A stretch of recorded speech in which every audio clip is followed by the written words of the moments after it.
Hi, I'm Dave, and welcome to this video tutorial on the basics of SLR photography. In this episode, we're going to look at shutter speed.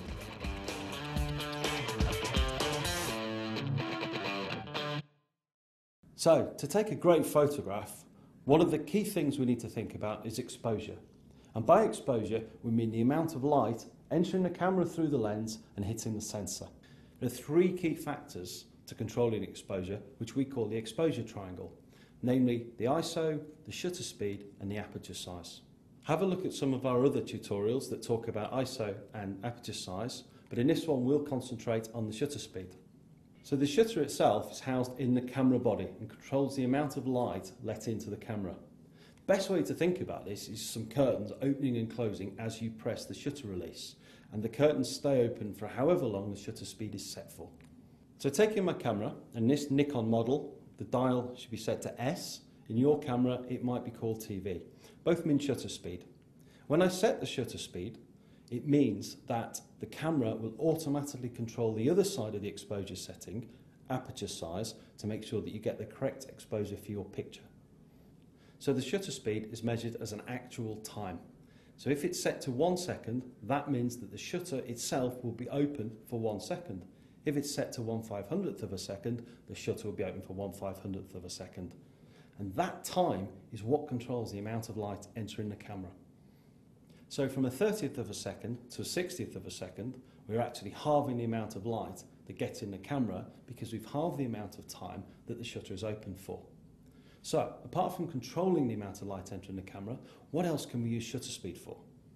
We can use shutter speed for a number of things. One of the key things is to actually freeze motion.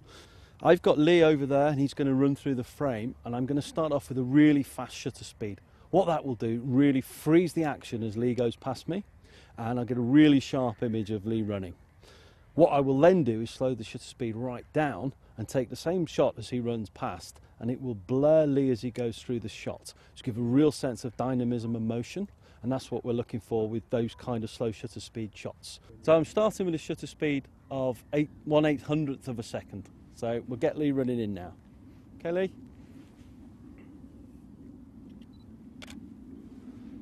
So there we go, I've taken a shot there, and you won't be able to see it, but we'll show you in a second how we really captured the action, got a really sharp focused image of Lee running into the camera. So in this picture, as the runner is coming past, the shutter speed is set to 1/800th of a second, which is really fast and helps capture the runner in sharp focus. So now I'm going to set the shutter speed to a 60th of a second, which is a much slower shutter speed, and as Lee comes running into the image, he will blur across the frame. So let's go. Okay, Lee?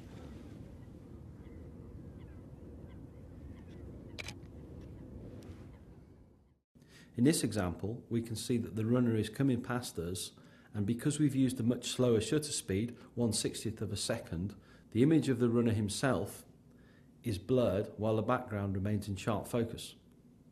Another way to demonstrate the impact of shutter speed is to use this Newton's cradle that I've set up, and I've set it swinging. I'm going to take 3 shots of it, one at 1/250th of a second, which is quite a fast shutter speed, and that will freeze the action.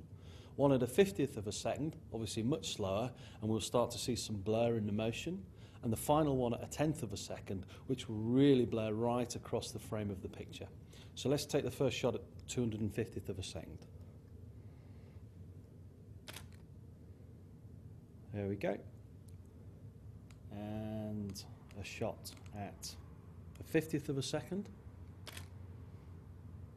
Finally a shot at a 10th of a second.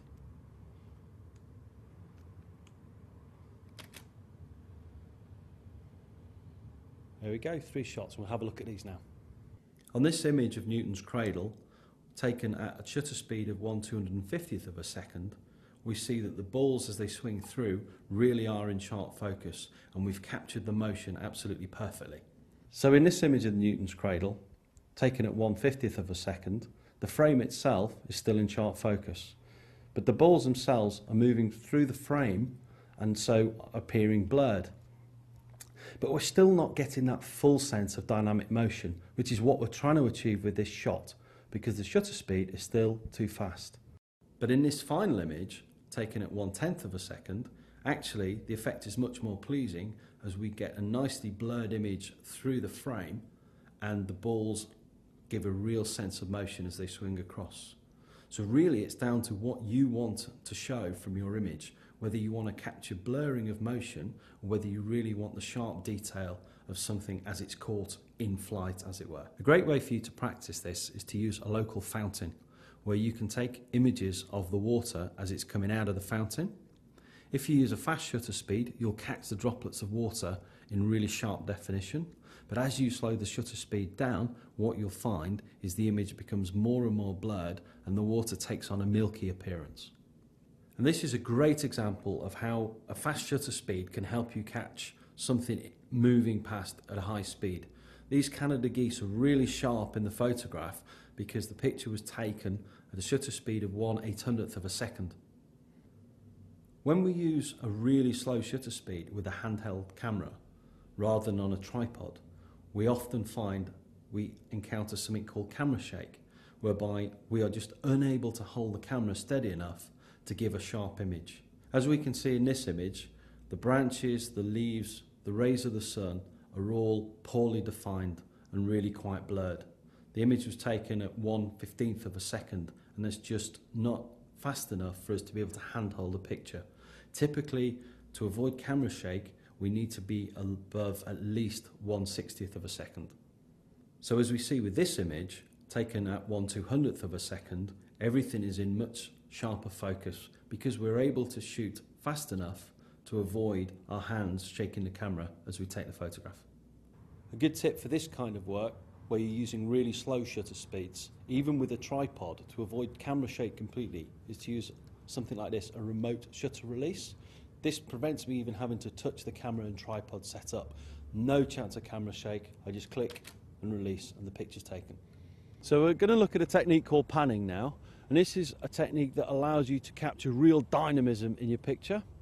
The point I'm trying to get is a sharp object that's moving through the frame in the foreground with the background completely blurred out of the frame, giving a real sense of motion coming through the frame.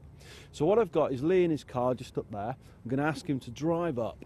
I need to pre-focus on a spot where I want to take the picture from. So I'm going to pre-focus, and as Lee comes through the frame, I'm going to follow him through with the camera with my finger still pressed in that pre-focus spot. When the car reaches that spot, I'm going to take the picture. And because I've set my shutter speed to 1/20th of a second, as I take the picture and I move the camera, the background will blur, but the camera will move at the same speed as the car coming through the frame. So let's have a go at this. I'm going to pre-focus on a spot where I want it. I've got the car coming through and I've taken the picture. So I was moving myself through the frame with the camera smoothly through as the car was coming through, and I took the picture at the right time. With the shutter speed set to a fairly slow 1/20th of a second, but the camera panning the subject as it moves through the frame, you can see how the car and the driver are in sharp focus as they move through the frame, and yet the background is really blurred out. And this gives a really pleasing sense of dynamism and motion as the car drives through.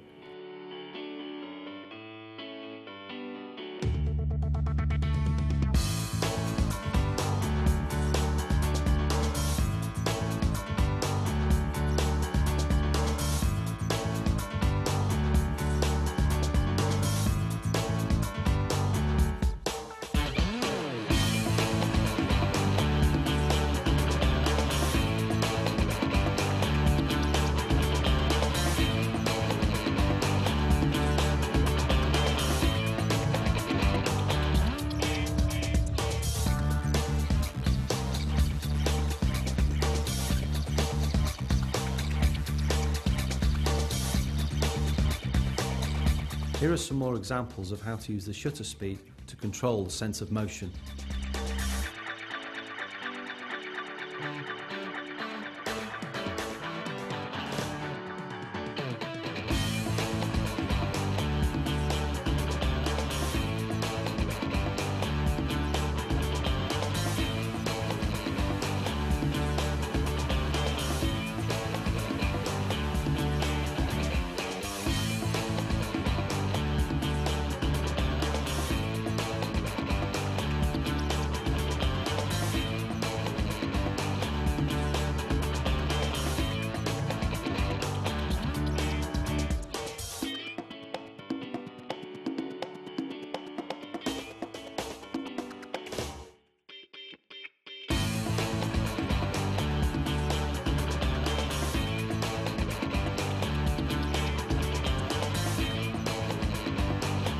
So I hope you really enjoyed this red cloud photography tutorial on shutter speed, and it's really helped bring the best out in your photography.